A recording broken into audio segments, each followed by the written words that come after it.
Namaste, good evening. Sunday, 7th of June 2020, and here I am in front of you, Amit Shekhar. Interesting topic today, how our gut health impacts our overall health. तो हमारी पेट की जो हालत है, हमारे पेट में रहने वाले जो बैक्टीरियाज हैं, वो कैसे हमारे स्वास्थ्य को इम्पैक्ट करते हैं, आज इसके ऊपर बात करेंगे।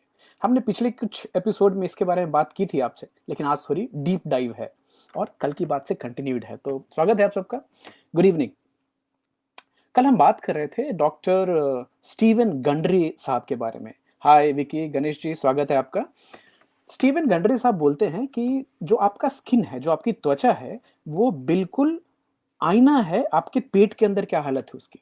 तो आप किसी के स्किन को देखकर आप बता सकते हैं कि उनके पेट में जो उनकी गट माइक्रोबायोम है, उसकी क्या हालत है। हम इसके बारे में और बात करेंगे। सौरभ जी, स्वागत है आपका। उन्होंने उनसे पूछा, एक सवाल पूछा कि ये एज आपके हिसाब से क्या है, कैसे आप बताएं कि घटती है बढ़ती है। तो उन्होंने एक वर्म की बात की, और ये वर्म जो है, ये काफी छोटा सा सिंपल वर्म है, कुछ सप्ताह तक जीते हैं। नाम है उनका सी एलिगेंस। अभी उस वर्म की जो इंटरनल लाइनिंग है, पेट की जो सतह है, उसको चेक किया गया। तो बड़ी एक सिंपल सी लाइनिंग होती है, 1 सेल थिक, हमारे अंदर भी है, उनके अंदर भी है। जिस वर्म के इंटरनल लाइनिंग में कम होल हैं, वो ज्यादा जीते हैं। जिनके इंटरनल लाइनिंग में ज्यादा छेद हैं, वो कम जीते हैं। जिनके छेद कम हैं, वो ज्यादा जीते हैं। प्लस जिनके छेद ज्यादा होते हैं, उनकी एज उतनी जल्दी बढ़ती भी है। तो उसको कोरिलेट करके इंसानों में भी देखा जा सकता है।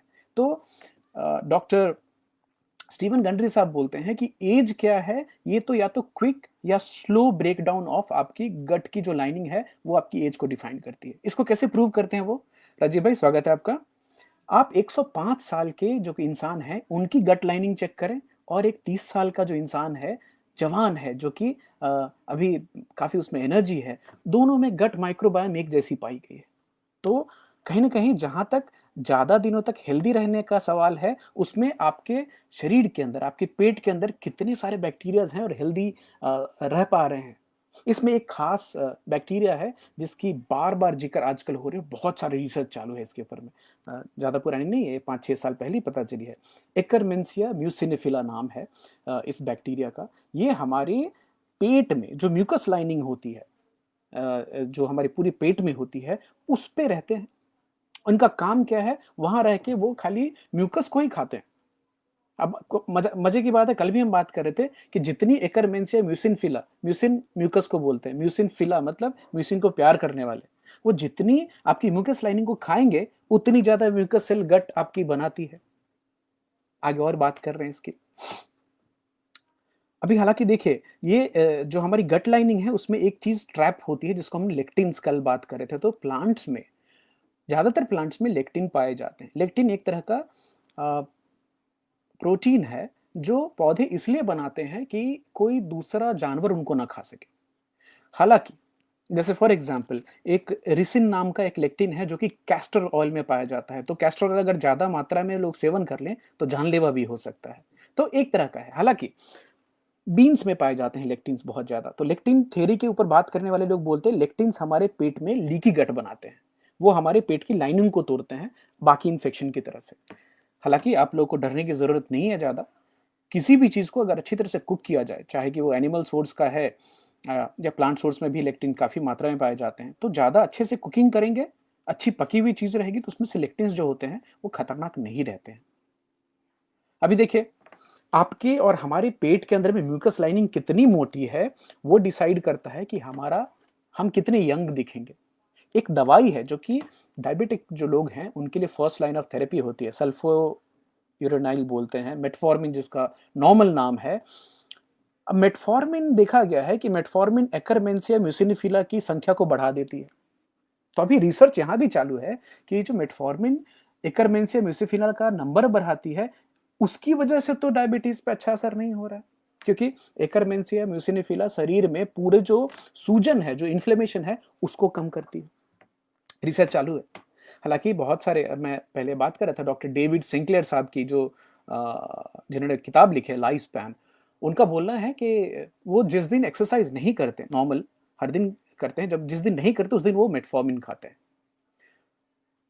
दशकों से चल रही है दवाई, काफ़ी सेफ है, और मेटफॉर्मिन शरीर में ग्लूकोज की कंजम्पशन को इम्प्रूव करती है। तो आपके बॉडी में एक्सेसिव ग्लूकोज जमा नहीं, चीनी नहीं जमा हो पाता, और उसकी एज के ऊपर में अच्छा इम्पैक्ट देखा गया है।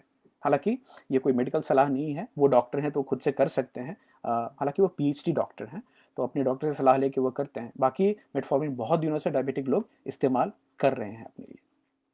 अब जैसे डॉक्टर स्टीवन गंडरी साहब बोलते हैं कि जैसे पौधे हैं, और पौधे के जो जड़ होते हैं, वो जड़ जमीन के नीचे से मिनरल्स, अलग अलग तरह के पानी, बाकी चीजें पौधे को पहुंचाते हैं। तो उसी तरह से हमारी जो बॉडी है, हमारी बॉडी में जड़ क्या है, तो हमारी जो इंटेस्टाइनल लाइनिंग है वहां पे माइक्रोविलाई बोलते हैं। ये क्या बताऊं आपको, एक तरह से जैसे काई देखी है आपने, जो वर्षा के दिनों में ग्रीन जो लग जाती है एल्गी, तो अगर आप साफ पानी में उसको देखेंगे तो बड़ी छोटी सी, इतनी छोटी छोटी होती है, और वो पानी जिस तरह फ्लो करेगी वैसे फ्लो करती है। तो माइक्रोविलाई जो हमारी आंत में होती है वो बड़ी फाइन होती है।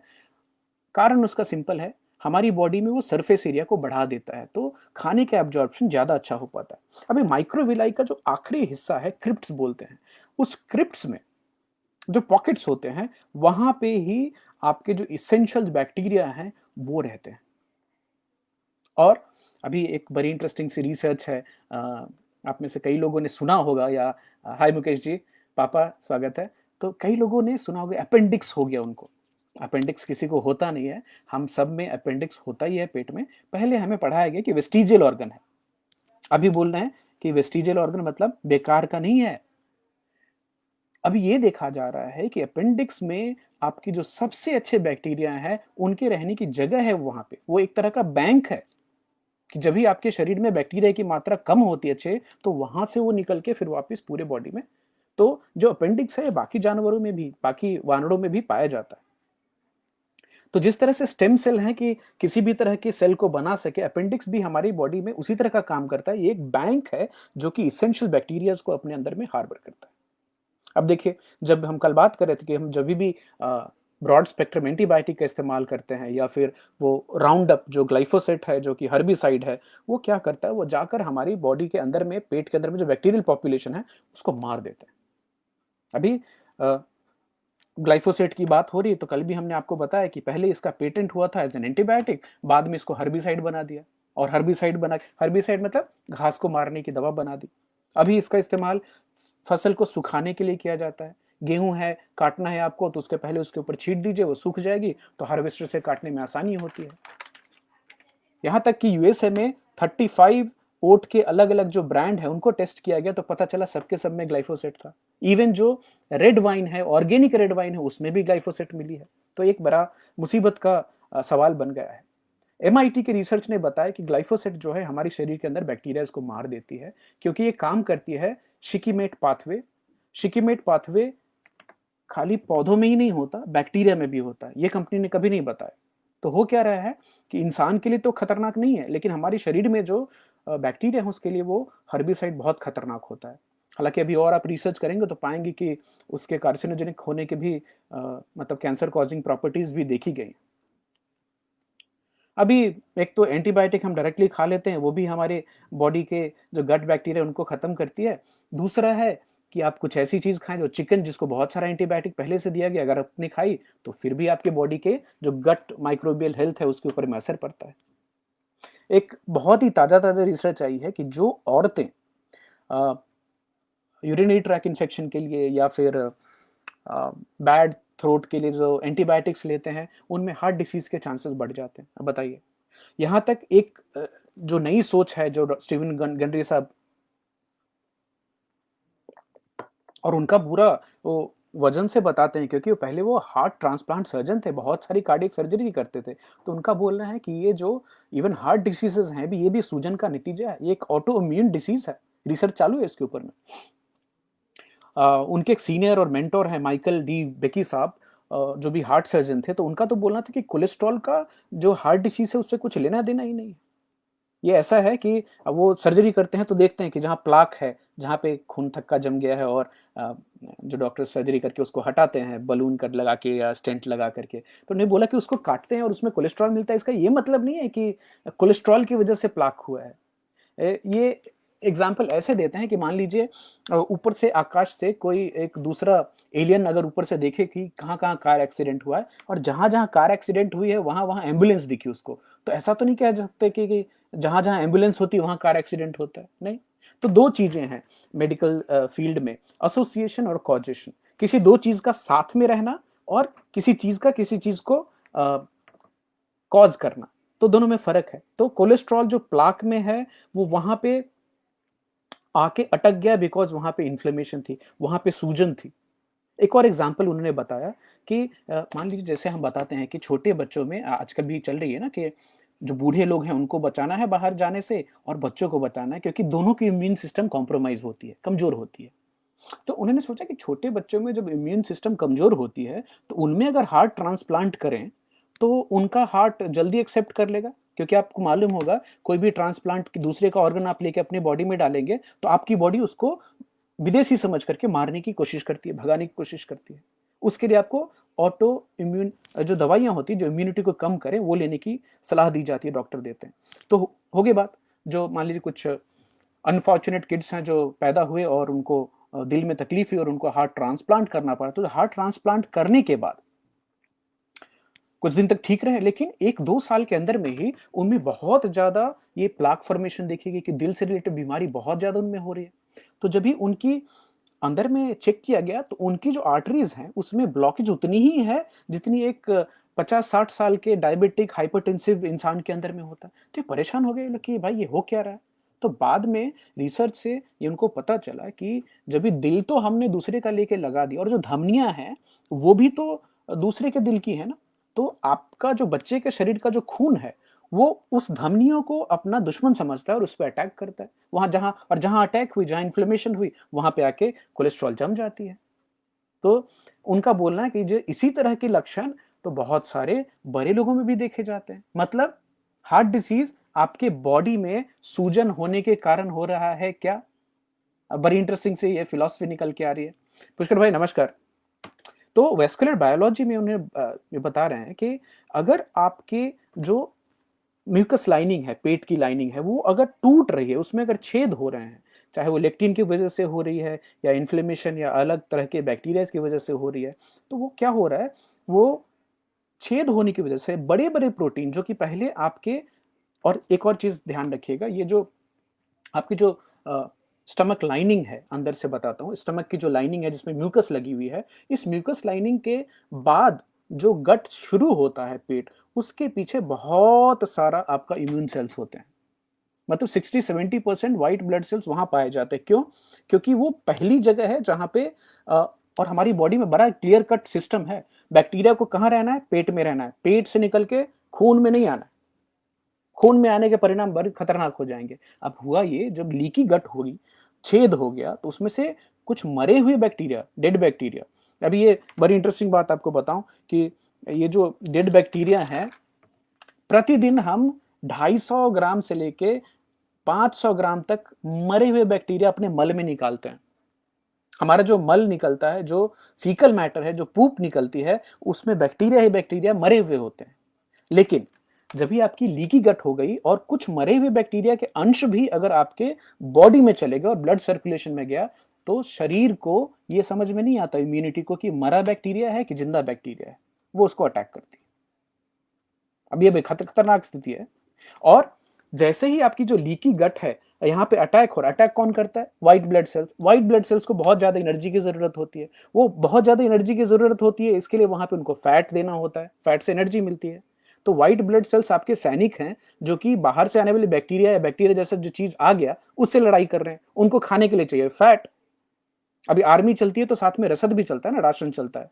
अब हो ये गया कि आपके जितनी लीकी गट होगी, आपकी जो पेट में जितना ही छेद हो रहे हैं जिससे कि अलग अलग तरह के प्रोटीन और बैक्टीरिया घुस रहे हैं, उतनी ही ज्यादा वहां पे इन्फ्लेमेशन, सूजन होगी, उतनी ही ज्यादा वहां पे फैट जमा होगी। आप समझ पा रहे हैं इसको? अब ये बड़ा ही तो जिन लोगों में डायबिटिक कंडीशन है, सूजन है, जिनके पेट से लीकी गट हो गई है, खाली उनके गट को ठीक किया जाए तो बाकी सारी अंडरलाइन बीमारियां ठीक हो सकती हैं। कमाल की बात है। 15 साल पहले तक फैट को डेंजरस माना जाता था। हाँ, फैट को बोलते थे खराब है, क्योंकि जहां जहां ये पाई जाती है वहां बीमारियां होती हैं। बट फैट तो हम स्टोर करते हैं एनर्जी के लिए, और वो एनर्जी हमें जरूरत के समय प्रोवाइड करती है। अभी बताया जा रहा है कि फैट बुरी चीज नहीं है, इन्फ्लेमेशन बुरी चीज है, सूजन बुरी चीज है, जो कि लीकी गट की वजह से होती है। अभी कुछ लोग हैं जिनमें मेटाबॉलिक डिस्फंक्शन होता है, माइटोकॉन्ड्रिया की बात कर रहे थे ना, जिनकी माइटोकॉन्ड्रिया इफेक्टिवली काम नहीं करती, तो उनके बॉडी में फैट रखा भी रहे, इंसुलिन के लेवल बढ़े भी रहे, फिर भी वो उसका फैट का इस्तेमाल नहीं करेंगे और फैट डिपॉजिट होती जाएगी।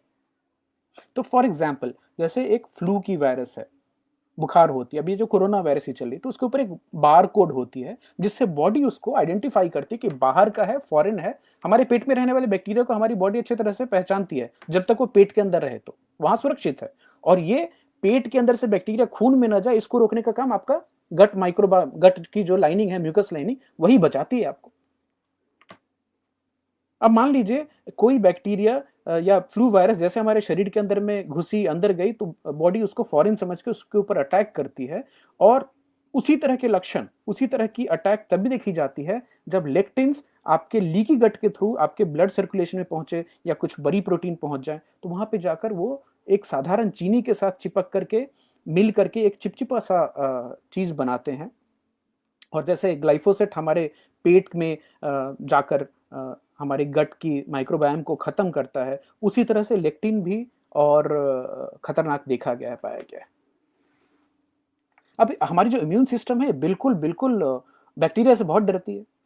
जब तक ये पेट में है तब तक हम उनको संभाल सकते हैं, लेकिन खून में आए तो अगर डॉक्टर स्टीवन गंडरी साहब बोलते हैं कि मरी हुई बैक्टीरिया को भी अगर आपके खून के अंदर डाला जाए इंजेक्शन के थ्रू, आपकी बॉडी एक सेप्टिक शॉक में चली जाएगी, क्योंकि हमारी इम्यून सिस्टम को मरी बैक्टीरिया और जिंदा बैक्टीरिया में फर्क नहीं आता है। उनके ऊपर तो उनको बारकोड दिख गई कि फॉरेन बैक्टीरिया, मारो इसको। अभी वापस रिपीट कर रहे हैं कि अगर लीकी गट हो गई तो बड़े प्रोटीन, बड़े केमिकल्स जो आपके पेट के थ्रू खून में जा रहे हैं, वो हमारी बॉडी में सूजन पैदा कर रहे हैं। एक और कनेक्शन बोल रहे हैं, अल्जाइमर्स, पार्किंसंस, डिमेंशिया नाम की जो बीमारियां हैं, जो कि दिमाग में सूजन की वजह से होती हैं, वो भी गट हेल्थ से रिलेटेड है। तो जैसे आपकी लीकी गट होती है, वैसे लीकी ब्रेन भी बोला जाता है। तो ब्रेन में एक बड़ी इंटरेस्टिंग चीज होती है, उसको ब्लड ब्रेन बैरियर बोलते हैं। वो बहुत सारी चीजों को ब्रेन के अंदर घुसने ही नहीं देती। ब्रेन अपना खाना, मतलब ग्लूकोज बाहर से जाता है, बट अपनी जो सेरेब्रोस्पाइनल फ्लूइड है, बाकी सफाई, वो सब कुछ ब्रेन खुद से करती है। तो अगर ब्लड ब्रेन बैरियर लीकी हो गया तो बाहर से चीजें जमा होना चालू होती। उसी में एक प्रोटीन है जिसका नाम है एमिलॉइड। तो ये देखा गया है कि जिन लोगों में अल्जाइमर, डिमेंशिया की बीमारी देखी गई है, उनके ब्रेन में एमिलॉइड नाम के प्रोटीन की मात्रा बढ़ जाती है। थोड़ा कॉम्प्लिकेटेड है, उसमें नहीं जाऊंगा मैं।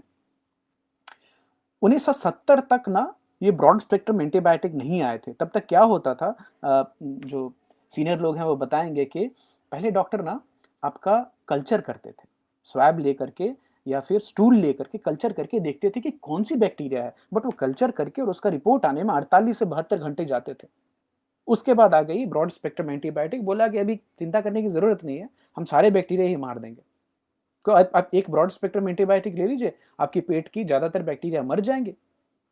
उस समय ये पता नहीं था 1970 में कि पेट में कुछ माइक्रोबायोम नाम की चीज भी होती है। इतने सारे, इतने खरबों चीजें और खरबों अलग अलग तरह के ट्रिलियंस ऑफ बैक्टीरिया और वायरस हमारे शरीर में रहते हैं। कल हम बात कर रहे थे, हमारी टोटल जीन 20,000 जीन्स हैं, लेकिन उससे 260 गुना ज्यादा जीन्स हमारे शरीर में बैक्टीरिया और वायरसेस के हैं। तो हमने अपनी जेनेटिक काम है वो भी आउटसोर्स करके रखा है। बैक्टीरिया और वायरस हमारा ज्यादातर काम करते हैं, क्या बनेगा नहीं बनेगा, right. Hi Sanjay ji, thank you, आपको ये टॉपिक इंटरेस्टिंग लगी तो। अभी देखिए इकोसिस्टम जो है हमारा पेट का, ये बड़ा इंटरेस्टिंग है। अब हमने एंटीबायोटिक देकर के इस पूरे इकोसिस्टम को खत्म कर दिया, तो कुछ एक जो खतरनाक किस्म को जो बैक्टीरिया है, मान लीजिए वो डकैत टाइप का है या लुटेरा टाइप का है, वो आया, उसको पूरा एक खुला मैदान बन गया, मिल गया उसको। क्योंकि आपके जो हेल्पफुल बैक्टीरिया थे, जो कि पहले से जगह घेर के रखते थे, किसी को आने की जगह ना दें, अब इसको खुली मैदान मिली। तो एक खास तरह की बीमारी है क्लॉस्ट्रिडियम डिफिसिलिस, एक बैक्टीरिया से होती है। ये देखा गया 1970 में एंटीबायोटिक्स देने के बाद कि लोग, हेल्दी लोग जिनको एंटीबायोटिक ट्रीटमेंट हुई, साल भर के अंदर में वो आके और मर जाते थे। तो वो चेक कर करके पता चला कि उनकी पेट में तो खाली एक ही तरह की बैक्टीरिया पाई जा रही है, जो कि ये डिफिसिलिस बैक्टीरिया है, जिसकी वजह से वो मर रहे हैं। वो खतरनाक बैक्टीरिया है। तो एक इंटरेस्टिंग एक्सपेरिमेंट की गई जो कॉलेज स्टूडेंट थे, मेडिकल कॉलेज स्टूडेंट्स, उन सबको एक डब्बा दिया गया। वो डब्बे में उनको करना कुछ नहीं था। उस डब्बे में सुबह में जब भी वो टॉयलेट जाते थे तो उसको थोड़ा सा टॉयलेट उसमें से लेके आना है उनको।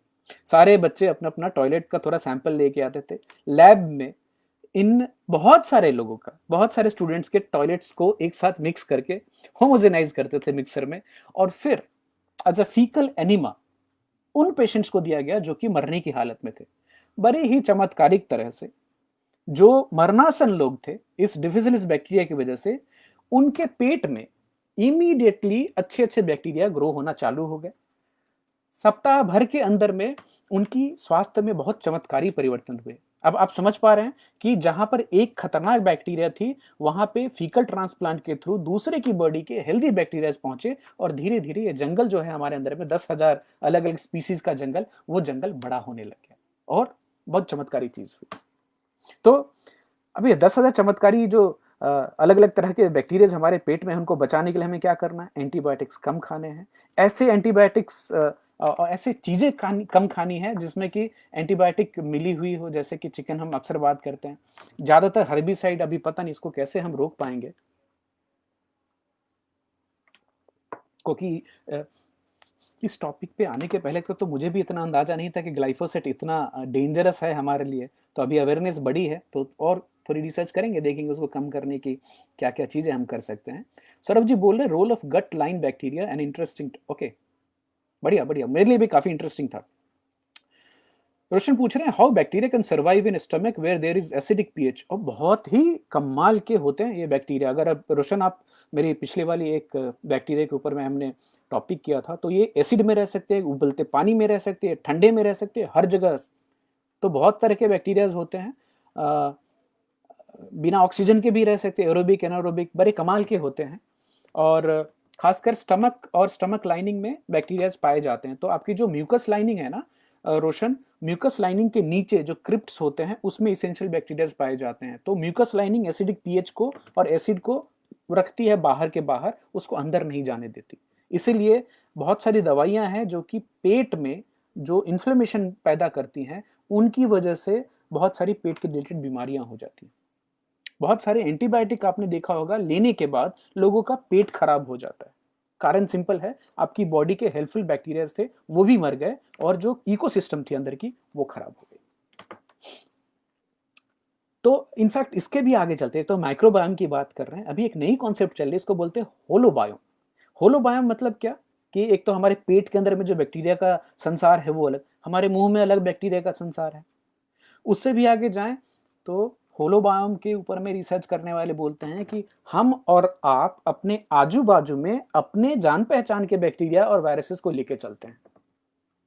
होलो मतलब आपके जो आभा है ना, आपके आजू बाजू में। और किसिंग जो है, जो कि जानवरों में, बंदरों में भी देखा गया, इंसानों में भी देखा गया है। ये रिसर्च में ये थ्योरी पे काम चल रही है कि किस करने के समय आदमी अपना बॉडी के बैक्टीरिया दूसरे को देते हैं, और थोड़ी देर में एक दोनों की बॉडी के बैक्टीरिया डिसाइड करते हैं कि ये जो इन्वायरमेंट है ये मेरे लिए फेवरेबल है कि नहीं, इसके साथ और ज्यादा समय बिताया जाए कि नहीं। यहां तक कुछ लोगों से आपका तुरंत में रिश्ता बनता है, आप उनके बाजू में बैठे तो रिसर्चर साइंटिस्ट ये भी चेक कर रहे हैं कि क्या हमारे बॉडी के जो बैक्टीरिया हैं होलोबायोम, वो एक दूसरे से बातचीत कर रहे हैं क्या, और वो डिसाइड कर रहे हैं कि हमें इसके साथ समय बिताना है कि नहीं बिताना है। खासकर इसमें औरतें जो हैं उनकी गट फीलिंग ज्यादा स्ट्रांग होती है।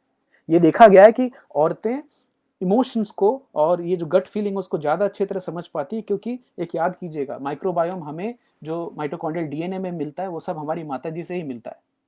तो डॉक्टर स्टीवन गंट्री साहब बोलते हैं कि औरतों को अपने गट फीलिंग पे और ज्यादा भरोसा करना चाहिए। उनका जो गट फीलिंग, जो हमारे शरीर के अंदर रहने वाले भिन्न भिन्न किस्म के करोड़ों खरबों जो बैक्टीरिया हैं वो आपको बताते हैं आपको कैसे आगे और क्या करना है। यहाँ पे दोस्त एक और इम्पॉर्टेंट चीज आ जाती है, खासकर जो युवा हैं जिनके अभी बच्चे होने वाले हैं। नेचुरल और सी सेक्शन बर्थ बहुत बहुत इंपॉर्टेंट है। यहाँ तक देखा गया कि सी सेक्शन से पैदा हुए बच्चों में एस्थमा एलर्जी के चांसेस मिले, यहाँ तक ऑटिज्म के भी चांसेस मिले हैं। हालांकि ये जो माइक्रोबायोम है, अच्छा ऑटिस्टिक जो बच्चे हैं, ऑटिस्टिक मतलब जो मंद बुद्धि नहीं बोलूँगा, स्पेशल बच्चे जो हैं जिनकी ग्रोथ थोड़ी स्लो होती है, उन बच्चों में इरिटेबल बाउल सिंड्रोम पाया गया है, उनका पेट ठीक नहीं रहता है। तो ये भी रिसर्च चालू है कि ये अंदर की बैक्टीरियल ग्रोथ सही नहीं होने की वजह से है क्या। अब माता के पेट में जब भी आप होते हैं तो दो माइक्रोबायम होते हैं। एक तो हुआ जो माइक्रोबियल फ्लोरा है जो पेट में है, और जो प्लेसेंटा है जहां पे बच्चा पैदा होता है उसका माइक्रोबायम बहुत इंपॉर्टेंट है। तो जो औरतें प्रेग्नेंट होती हैं उनके खाने में प्रोबायोटिक खानों का बहुत इंपॉर्टेंस है। उनकी अगर माइक्रोबायम अच्छी रही तो ये बताया जा रहा है कि ऑटिज्म की जो ट्रेनिंग है या ऑटिज्म होना ये आपके प्लेसेंटा में ही डिसाइड हो जाता है। तो इंटरेस्टिंग चीज है। एक और चीज, ऑटिज्म बच्चों में लड़कों में ज्यादा होता है, लड़कियों में कम होता है। पता नहीं क्यों ऐसा है, ये भी नहीं पता है, रिसर्च चल रही है अभी। ये जो बड़े प्यारे से नाम वाले एकरमेंसिया म्यूसिनीफिला बैक्टीरिया हैं, इनको क्या चीजें पसंद है? इनको जड़ वाली सब्जियां जिनमें फाइबर होता है, ट्यूबर्स, स्वीट पोटैटो, आलू, ये सब चीजें पसंद है। हम और डिटेल बात करेंगे। एक और चीज देखी गई, एकरमेंसिया म्यूसिनीफिला जिनकी बॉडी में पाई गई है, और जो औरतें साथ के साथ एक्सरसाइज करती हैं उनमें 90% रिडक्शन देखा गया है अल्जाइमर में, उन औरतों के कंपैरिजन में जो वो चीज नहीं खाती और एक्सरसाइज नहीं करती। मशरूम बहुत पसंद है एकरमेंसिया म्यूसिनीफिला को। मशरूम में एर्गोथायोनिन नाम का एक कंपाउंड पाया जाता है जो कि इतना इंटरेस्टिंग है कि ये ब्लड ब्रेन बैरियर को भी क्रॉस करके ब्रेन तक पहुंचता है, और ये हमारे न्यूरो जो सेल हैं, न्यूरो और जो ब्रेन के सेल्स हैं, न्यूरॉन्स, उनकी सूजन को कम करता है। तो मशरूम खाने में इस्तेमाल करना हमें बढ़ाना है ये डॉक्टर साहब। और भी दूसरी चीजें हैं, स्पर्माडिन एंड ऑल, जो कि मशरूम में काफी हद तक मदद देती हैं। एक इन्युलिन करके कंपाउंड है जो कि खासकर सब्जियों में पाया जाता है, इस पे ऊपर बाद में रिसर्च करूंगा। ये भी इन्युलिन रिच फूड जो है, ये भी एकरमेंसिया म्यूसिनीफिला की संख्या को हमारी बॉडी के अंदर बढ़ाते हैं। मेटफॉर्मिन भी बढ़ाता है।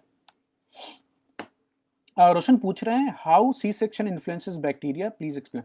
ओके, बहुत सिंपल सी बात है रोशन। जब भी आप नेचुरली बर्थ हो रहे होते हैं तो आप निकलते हैं, जो भी बच्चा निकलते हैं वो बर्थ कैनाल से निकलते हैं, तो वो वजाइना के थ्रू निकलते हैं, और वो जो पूरा एरिया होता है वो बहुत रिच माइक्रोफ्लोरा का होता है। ये जो इनफैक्ट जो इंटर्न बाहर का एरिया और अंदर का एरिया जो है वो पूरी तरह से एकदम अलग होता है। तो माता के अंदर में जो भी बेनिफिशियल बैक्टीरियाज हैं जो उनकी इम्यूनिटी को बनाते हैं वो बच्चे के शरीर पे लग जाता है निकलते समय बाहर। ये बहुत फायदेमंद है, बहुत फायदेमंद है। अभी सी सेक्शन हुआ तो क्या हुआ, सीधे उसको निकाल लिया गया पेट से, उसको वो बर्थ कैनाल से निकलने का मौका ही नहीं मिला, तो उनको वो बेनिफिशियल बैक्टीरिया उनके शरीर पे नहीं लगे। अभी तो यूएसए में वो जो सी सेक्शन से बच्चे पैदा होते हैं उनको बर्थ कैनाल का स्वैब लेके उनके शरीर पे लगाते हैं डॉक्टर्स। नहीं लगाया तो क्या होगा, बच्चे को अपनी माँ के हेल्पफुल बैक्टीरिया ना मिल करके नर्स के हाथ के बैक्टीरिया वायरसेस, हॉस्पिटल के बैक्टीरिया वायरसेस मिल जाएंगे। ऐसे बच्चों में इम्यूनिटी की कमी देखी जाती है, ऐसे बच्चों में इन्फेक्शन ज्यादा होते हैं, ऐसे बच्चों में अस्थमा ज्यादा होती है जो सी सेक्शन से पैदा होते हैं। तो अगर मेडिकल कारण से सी सेक्शन हो रहा है तो भी वो बर्थ कैनाल की जो विजाइनल स्वैब जो है वो बच्चों को लगाना आजकल बहुत रिकमेंडेड है।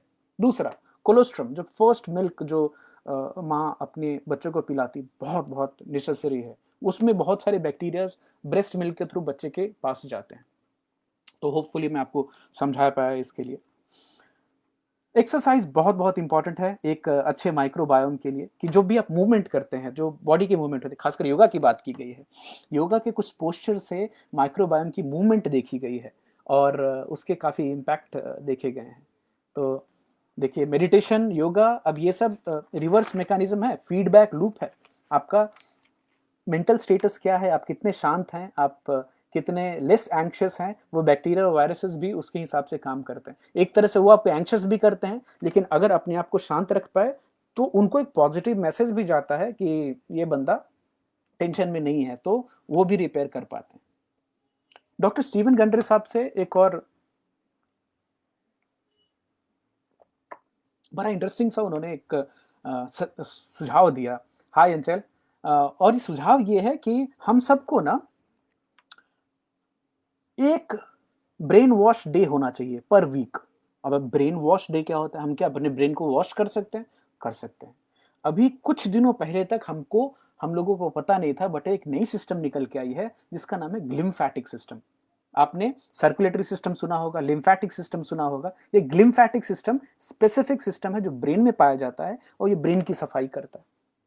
ये काम कब करता है? जब भी आप सोने जाते हैं और पहली जो डीप स्लीप आपकी आती है उस समय में।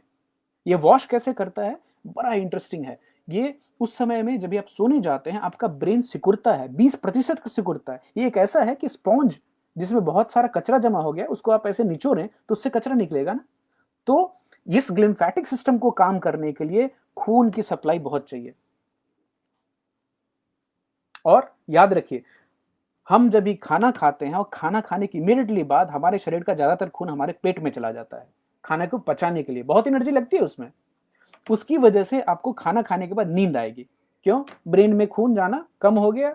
और हम ट्रेनर से इसको जानते हैं, लंच के बाद आप कोई भी चीज पढ़ाने की कोशिश करें तो आधे लोग सोते हुए रहते हैं। क्यों? गलती उनकी नहीं है, आपकी टॉपिक इंटरेस्टिंग होगी, फिर भी ब्रेन को ही खून की सप्लाई कम हो रही है। तो ये खाने के बाद 3 से 4 घंटे का समय खाने को पचाने के लिए लगता है। तो सप्ताह में एक दिन कम से कम डॉक्टर साहब बताते हैं कि 6 बजे तक, अगर आप रात को 10 बजे खाना खाते हैं, सोने जाते हैं, तो आपका पहला मतलब आखिरी जो दिन का खाना 6 बजे शाम तक हो जाना चाहिए। या नहीं खाएं तो और भी अच्छी बात है। उस रात को क्या होगा कि आपके शरीर का जो खून है उसको पेट में नहीं जाना है, क्योंकि डाइजेशन नहीं होनी है। ब्रेन जब भी आप सोएंगे और ग्लिम्फेटिक सिस्टम जब भी अपना काम करना चालू करेगा तो खून की प्रचुर मात्रा आपके ब्रेन तक जाएगी और अच्छे से आपके ब्रेन की सफाई हो पाएगी। जो एमिलॉइड्स हैं जो जमा होते हैं, और इसका फायदा क्या होगा मालूम है? अल्जाइमर्स, डिमेंशिया, इस तरह की जो बीमारियां हैं जो ब्रेन में सूजन के कारण होती हैं, उसके चांसेस बहुत बहुत कम हो जाते हैं। तो रिकमेंडेशन है, मैं कोशिश बिल्कुल चालू करने वाला हूं। बहुत सिंपल है, 6 बजे तक खाना खा लेना है। अगर 10 बजे सोना है तो 11 बजे सोना है तो 7 बजे तक अपना डिनर खत्म कर लेना है। सप्ताह में एक दिन brain wash day. Glymphatic system है, आप में से जिनको इंटरेस्ट हो इसको रिसर्च करें, देखें, इसको बड़ा इंटरेस्टिंग है। Glymphatic system brain wash day. सोने से 4 घंटे पहले खाना खा लेना है, जिससे रात को आपका ब्रेन अपनी खुद की सफाई ज्यादा अच्छे से कर सके। पवन जी स्वागत है आपका, अविनाश जी स्वागत है, शशांक शुक्ला जी बहुत दिन बाद स्वागत है आपका। एक और चीज है, extended length of time from eating one meal to the other, बहुत इंपॉर्टेंट है। आप कितने ज्यादा देर तक भूखे रह पाते हैं, ये बहुत बहुत इंपॉर्टेंट है। कल भी हम बात कर रहे थे कि ये जो कॉन्सेप्ट कहाँ से किसने डाला, ये फूड इंडस्ट्री ने डाला कि हर 2-2 घंटे में आपको खाना चाहिए। बिल्कुल नहीं चाहिए, हम ऐसे बने ही नहीं है कि हमें 2-2 घंटे में खाना चाहिए। ब्रेकफास्ट, ये कॉन्सेप्ट था ही नहीं। आप सुबह उठेंगे, आप शिकार करेंगे तब आपको ब्रेकफास्ट मिलेगा भाई। और शिकार जरूरी है मिल जाए आपको, दोपहर तक भी नहीं मिले तो ब्रेकफास्ट तो कॉन्सेप्ट ही हटा देना चाहिए। डॉक्टर स्टीवन गंडरे साहब बोलते हैं ब्रेकफास्ट का कॉन्सेप्ट केलॉग्स कंपनी ने चालू किया। जिनको अपने सीरियल बेचने थे ना, कॉर्नफ्लेक्स बेचने थे, तो ब्रेकफास्ट बहुत इंपॉर्टेंट है दिन का, जरूरी नहीं है। आप इंटरमीडियंट फास्टिंग रखें, जितनी ज्यादा देर तक फास्टिंग कर पाएंगे। Intermittent fasting itself is a very very anti inflammatory, आपके शरीर में सूजन को कम करता है, आपको ज्यादा दिन जवान रखेगा, आपको एजिंग आपकी रोकेगा। क्योंकि आप साथ के साथ ब्रेन क्लॉग, ब्रेन फॉग जो होता है, सोच नहीं पाए सुबह सुबह, जो डिफिकल्टी होती है वो चली जाएगी, क्लटर हट जाता है आपका, आपकी एक्टिव थिंकिंग होती है। आप जितना फास्टिंग करेंगे आप उतने शार्प थिंकर बनेंगे। आप जितना ज्यादा खाते रहेंगे आपकी ब्रेन को खून ही कम मिल रही है तो सोचेगा कहां से बेचारा? वो तो खाना पचाने में ही पूरी अपनी ताकत लगाए रहते हैं। इनफैक्ट एक इंटरेस्टिंग चीज बताता हूँ, एक प्रीमेड स्टडी की गई। प्रीमेड स्टडी में 65 साल से ज्यादा उम्र के लोगों को लिया गया। ये सब मेडिटेरेनियन लोग हैं, फ्रांस फ्रांस इटली में रहने वाले, जिनके खाने में बहुत ज्यादा मछली, ऑलिव ऑयल, अंडा, रेड मीट कम खाते हैं, चिकन विकन खाते हैं वो लोग। तो उन सब में 3 ग्रुप बनाया गया। एक को ऑलिव ऑयल वाला खाना दिया गया, एक ग्रुप को बादाम का तेल का खाना, आमंड ऑयल का खाना, एक ग्रुप को बोला गया आप लो फैट खाना खाइए, फैट मत खाइए आप। कुछ महीनों के बाद उनका देखा गया है कि जो ऑलिव ऑयल वाले ग्रुप हैं और जो आमंड ऑयल वाले ग्रुप हैं, उनमें यादाश्त उनकी बढ़ गई। कार्डियोवैस्कुलर डिस्क रिस्क जो होता है, दिल से संबंधित बीमारियां 30% कम हो गई। और जो लो फैट वाले लोग थे उनकी यादाश्त कमजोर हो गई और उनमें कार्डियोवैस्कुलर रिस्क जो है वो बढ़ गई ज्यादा। मतलब फैट को बदनाम करना सही नहीं है। एक और चीज की बात करते हैं, टीएमएओ। ये क्लीवलैंड क्लिनिक ने खोज के इस कंपाउंड को निकाला था। ये टीएमएओ हमारी गट में बैक्टीरिया ही बनाते हैं। ये कब बनता है? जब भी आप एनिमल प्रोटीन खाते हैं, चिकन खाएं, अंडा खाएं, तभी दो चीजें हैं, कोलिन है और कार्टिनाइन है, जो कि एनिमल फूड से आपको मिलते हैं। प्लांट में भी कुछ हद तक मिलता है। ये टीएमए जो है, ये ब्लड वेसल्स को, आपकी जो धमनियां हैं उसमें डैमेज लाता है। हालांकि अब साइंटिस्ट से परेशान हो गए कि जो मेडिटेरियन डाइट में तो ये लोग चिकन भी खा रहे हैं, फिश भी खा रहे हैं, बट इनमें तो असर नहीं दिख रहा है इसका, टीएमए इनके यहाँ बनता ही नहीं है। तो तीन चीजें देखी गई। अब उसमें से बहुत कम चीजें हम लोग इस्तेमाल करते हैं। पहला है ऑलिव ऑयल है, दूसरा बाल्समिक विनेगर, एक सिरका आता है जो बाल्समिक रीजन है इटली में, वहां से ज़्यादा महंगा नहीं है, 200-300 रुपए की आती है। अगर आप उसको ट्राई करें, काफ़ी खट्टा होता है, तो चाइनीज़ खाने में हम लोग कभी कभी उसका इस्तेमाल। और रेड वाइन, तीन चीज़ें, बाल्समिक विनेगर, ऑलिव ऑयल और रेड वाइन, इन तीनों में कुछ पॉलीफिनॉल्स होते हैं। अब ये पॉलीफिनॉल्स क्या करते हैं? जो बैक्टीरिया टी में वो बनाते हैं उनको पैरालाइज कर देते हैं, मारते नहीं। तो चाहे वो मेडिटेरियन लोग इतना चिकन खा रहे हैं, फिश खा रहे हैं, अंडा खा रहे हैं, फिर भी उनमें टीएमओ प्रोडक्शन नहीं होता है। एक और चीज बता दूं, जब भी आप जितना ही मीट को ग्रिल करेंगे, जितना तंदूर करेंगे, टीएमएओ उतना ही ज्यादा बनता है। तो मीट किस तरह से बना के खाते हैं उसका भी बहुत बहुत प्रभाव देखा गया है। यहाँ तक कि जो लोग खुद वो मटन चिकन नहीं खा रहे हैं, लेकिन आपके आजू बाजू में अगर बहुत सारा तंदूर हो रहा है रोज, तो वो जो धुआं निकल रहा है, उस धुएं से भी टीएमएओ और कार्सिनोजेनिक कंपाउंड्स पाए गए हैं। तो ग्रिल्ड मीट से अवॉइड करने की सलाह देते हैं डॉक्टर साहब। उनसे पूछा गया कि अगर इंसान को अगर अपनी स्वास्थ्य में परिवर्तन लाने के लिए कुछ एक दो टिप, तो दो खास तरह की चीजों की उन्हें बात की। एक तो विटामिन डी का लेवल अपनी बॉडी में आपको अच्छा रखना है, और दूसरा विटामिन सी। तो विटामिन धूप में मिल के आ जाती है, बाकी कुछ सप्लीमेंट अगर आपको अच्छा लगे तो आप ले सकते हैं। विटामिन सी तो अपना आंवला, आंवले में होता है, नींबू में होता है, टमाटर में होता है। तो विटामिन सी का प्रयोग भी करने के लिए सलाह दे रहे हैं। तो ये हो गई ओवरऑल हमारी बातचीत की एकरमेंसिया, म्यूसिनेफिला और बाकी जो बैक्टीरियाज हैं किस तरह से हमारे स्वास्थ्य को इम्पैक्ट करते हैं, कैसे हमें एंटीबायोटिक्स अवॉइड करने की सलाह दी गई है जब तक एसेंशियल ना हो। एंटीबायोटिक दिए हुए जानवरों को खाना अवॉइड करना है, और हर्बिसाइड वाला जो है जिसमें बहुत सारा ग्लाइफोसेट छिड़काव किया हुआ है, उसको अवॉइड करने की कोशिश करनी है। तो कहीं ना कहीं हमारे जो किसान भाई हैं उनको जागरूक बनाना होगा कि ये सब उनके लिए भी और सबके हेल्थ के लिए ये सही नहीं है, ग्लाइफोसेट का बहुत सारा इस्तेमाल। प्रैक्टिकल टिप फॉर टुडे, ऐसी कौन सी चीजें हैं जिसको खाकर हम अपने शरीर की गट हेल्थ को अच्छा कर सकते हैं? तो मैं ये कमेंट्स में भी डाल दूंगा, लिंक भी शेयर कर दूंगा। बड़ी सिंपल है। ऐसे प्लांट बेस्ड चीजें जिनमें फाइबर ज्यादा होता है, वो हमारी गट बैक्टीरिया को काफी अच्छे लगते हैं। तो जैसे फॉर एग्जांपल ए से जेड तक शुरुआत करते हैं। एप्पल अच्छी चीज है गट माइक्रोबायोम के लिए। बनाना, केला अच्छा है, केले हमारी गट बैक्टीरिया को अच्छा लगता है। बीन्स, जो राजमा है, चना और काबुली, नहीं बोलूंगा काबुली नहीं, राजमा जैसे बीन्स जो अलग अलग तरह के होते हैं यहाँ भी पाए जाते हैं। हालांकि बीन्स में एक खास तरह की इसमें लेक्टिन्स ज़्यादा होते हैं। तो लेक्टिन्स को अगर आपको कम करना है तो पहले तो जो भी बीन्स आप खाते हैं उसको पानी में फुलाना ज़रूरत है। अब क्या हो रहा है कि जो सीड है उसको बचाने के लिए, सीड को कोई जानवर ना खा ले तो उसमें लेक्टिन की मात्रा ज़्यादा होती है, लेकिन जैसे पानी में डालते हैं तो सीड को लगता है कि अभी मेरे बड़ा होने का या इसमें से पौधा निकालने का समय आ गया, तो लेक्टिन्स को छोड़ देती है। बॉयल करने के समय भी लेक्टिन्स, अगर किसी भी प्लांट बेस्ड फूड जिसमें लेक्टिन है उसको आप अच्छे से उबाल कर खाएं तो भी उसमें वो पॉइजन निकल जाता है। अदरवाइज कई जगह पर अगर अच्छी तरह से बीन्स कुक ना हो तो उसके पॉइजनिंग के केसेस भी देखे गए हैं बीन्स में। डरने की बात नहीं है, अच्छे से कुक करके खाना है। बेरीज अच्छी चीज़ें हैं, ब्रोकली अच्छी चीज़ है, कैबेज हमारे पेट के जो बैक्टीरिया हैं, पत्ता गोभी, बंदा गोभी, कुछ भी तरह का गोभी खाएं, अच्छी है।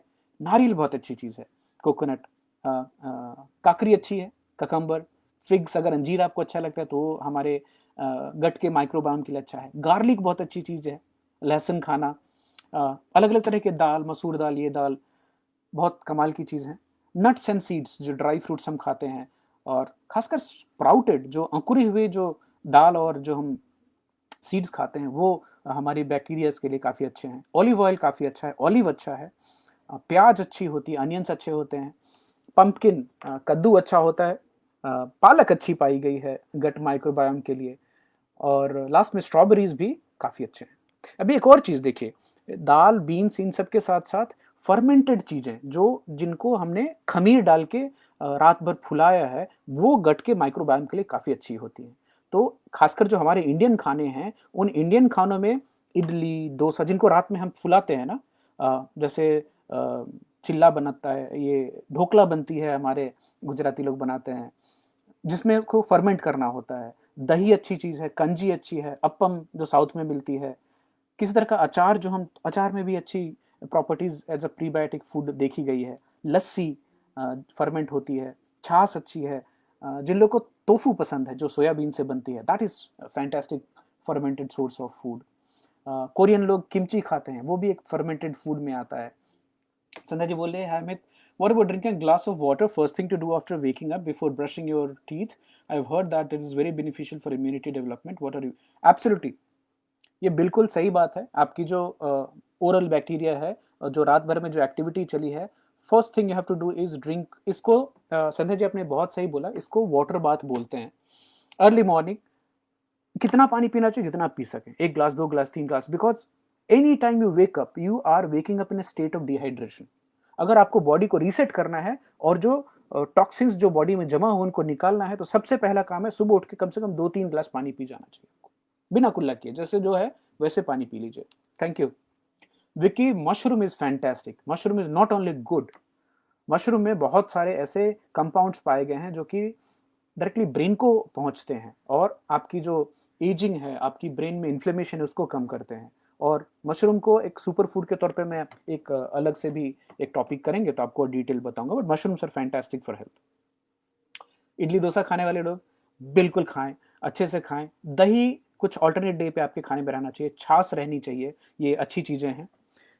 मेरी एक फेवरेट चीज़ है MCT ऑयल, तो आपको मैं अक्सर बताता रहता हूँ कि कोकोनट ऑयल जो वर्जिन होता है, कोल्ड प्रेस्ड होता है, उसमें मीडियम चेन ट्राइग्लिसराइड पाए जाते हैं। अभी ये मीडियम चेन ट्राइग्लिसराइड जो हैं, ये इतने कमाल के हैं, ये आपकी पेट की सूजन को कम करते हैं और जो गंदे वाले बैक्टीरिया हैं उनकी संख्या कम करते हैं। ट्राई करके देखिएगा, virgin cold pressed coconut oil. अभी कोको सोल के नाम से पैराशूट कंपनी बना रही है, जो मैं पिछले MCT ऑयल नहीं मिल रही थी तो उसका इस्तेमाल कर रहा हूँ, ठीक ठाक है। हालांकि मात्रा का ख्याल रखें, 1-2 चम्मच से ज़्यादा कॉफ़ी में ना मिलाएं, ज़्यादा मिलाएंगे तो पेट साफ भी हो सकता है। अवॉइड क्या करना है आपको? अवॉइड करना बोलते हैं प्रोसेस्ड जो चीज़ें हैं, अल्ट्रा प्रोसेस्ड, उसमें मैदा सबसे पहले है, चीनी किसी भी तरह की अवॉइड करने को बोल रहे हैं, वो आपकी गट हेल्थ के लिए अच्छा नहीं है। रिफाइंड ऑयल अवॉइड करना है, कोई भी कॉर्न ऑयल है उसको अवॉइड करना है। घी अच्छी चीज़ है, घी बटर आप ले सकते हैं। एंटीबायोटिक्स अवॉइड करना है, किसी भी तरह की हार्मोनल जो पिल्स हैं उनको अवॉइड करने की सलाह देते हैं। स्टेरॉइड्स अवॉइड करने की सलाह देते हैं। प्लस जो दर्द की बहुत सारी दवाइयाँ होती हैं, अनलेस एंड अनटिल आपके डॉक्टर प्रिस्क्राइब करें, खुद से अवॉइड करें, उसको नहीं खाएं। वो आपके पेट के अंदर में माइक्रोबायोम को तो अफेक्ट करता ही है, लीकी गट पैदा करने के लिए भी वो इसको कॉज पाया गया। अभी ये कोविड के समय के लिए तो नहीं, लेकिन एंटीबायोटिक वाले जो साबुन होते हैं, एंटीसेप्टिक साबुन, उसकी अवॉइड करने की बात करते हैं, क्योंकि आप जाने अनजाने में अपने बहुत सारे जो फ्रेंडली बैक्टीरिया उनको मार देंगे। हैंड सैनिटाइजर अभी तो अवॉइड करने को नहीं बोल सकता, लेकिन भगवान करेंगे और सिचुएशन नॉर्मल हो जाएगी तो उसके बाद बहुत ज़्यादा हैंड सैनिटाइजर भी यूज़ करने की ज़रूरत नहीं है। तो ये है टोटल जो हमारी बातचीत थी गट हेल्थ और माइक्रोबायोम के बारे में। आप भी रिसर्च करें, एकर मेंसिया म्यूसिनेफिला बैक्टीरिया के ऊपर में, जो प्रोबायोटिक चीज़ें हैं इनके ऊपर रिसर्च करें, खुद पे भी ट्राई करें, खाएं उनको। खाने में मोटा मोटा फाइबर बढ़ाने की बात है, तो फाइबरस चीज़ें हैं उसको खाने की रिकमेंडेशन है। फ्लैक्स सीड एक बहुत अच्छी चीज़ है, आपको ओमेगा 3 फैटी एसिड्स भी मिलेंगे, साथ में बहुत हाई क्वालिटी फैट मिलेगा, हाइपरटेंशन को भी वो कम करता है। डायबिटीज़ में बहुत सारे फ़ायदे हैं फ्लैक्स सीड के, तो मैं जितना बार बताऊं आपको उतना कम है, तो आप सब लोग शुरुआत करें उसकी। आप में से कितने लोग हैं जिन्होंने अपने अपने बॉडी टाइप को चेक किया? वो क्विज लिंक पे जाकर ये भी बताइएगा। वात पित्त कफ मैंने लिंक डाले थे, यूरोवेदा का और चोपड़ा सेंटर दोनों के क्विज डाले थे।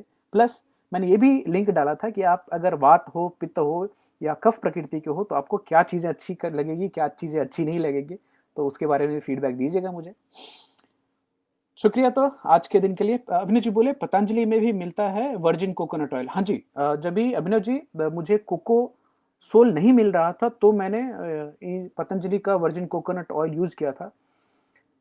तो हालांकि उतने सस्ते में अच्छी क्वालिटी का मिल पाना थोड़ा, एक ईशा सेंटर से भी मैं लेके आया था कोकोनट ऑयल, काफ़ी महंगा था वो। तो जो मोटा मोटा अगर आप देखें तो जो रिफाइंड वाला और जो पैक में कोकोनट मिलते हैं उससे 2-3 गुना 4 गुना तक महंगा वर्जिन वाला मिलता है।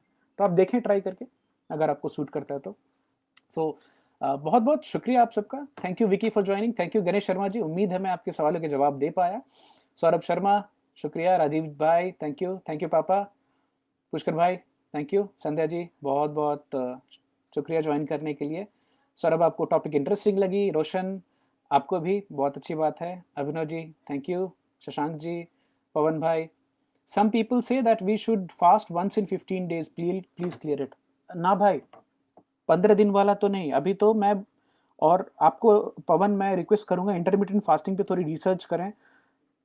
रात का खाना और उसके बाद सीधे लंच तक जा सकते हैं आप, बीच में एमसीटी ऑयल वाली कॉफ़ी ले सकते हैं, बिना दूध वाली बिना चीनी वाली चाय ले सकते हैं।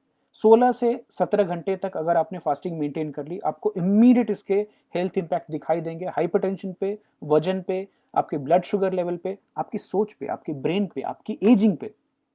ट्राई करके देखिए, बाकी आप डायरेक्टली मुझे फ़ोन करके बात कर सकते हैं। अभिनव जी, आम तो बिल्कुल खाना चाहिए, खाली बहुत ज़्यादा नहीं, हाँ, क्योंकि बहुत ही शुगरी होता है, तो थोड़ा उसमें नियंत्रण रखना ज़रूरी है। मशरूम अच्छा होता है, thank you Sandhya ji for joining. Rajeev ji वो जो लिंक है ना, आज की तो मैं लिंक डाल दूंगा, बाकी जो वात पित्त कफ वाला है वो हमारे वात पित्त कफ के वीडियो के कमेंट में ही मैंने सारी डाली है, आप जाके उसको चेक कर लें जरा। अविनाश जी आपका वात है, बढ़िया, जल्दी जल्दी करते हैं आप फिर, वात टाइप के हैं। Sharma ji thank you Pawan ji, and इसके साथ ही thank you Anchal, thank you Roshan for joining. मिलते हैं जल्दी ही, आई मीन जल्दी नहीं, अभी अगले वीक मिलेंगे नए टॉपिक के साथ, कुछ और इंटरेस्टिंग लेकर के। तो बहुत बहुत शुक्रिया आप सबको ज्वाइन करने के लिए, और अगर आपको अच्छा लगा है आज का टॉपिक तो इसको जरूर शेयर कीजिए अपने फैमिली और फ्रेंड्स के साथ। शुक्रिया, thank you so much, take care, stay safe.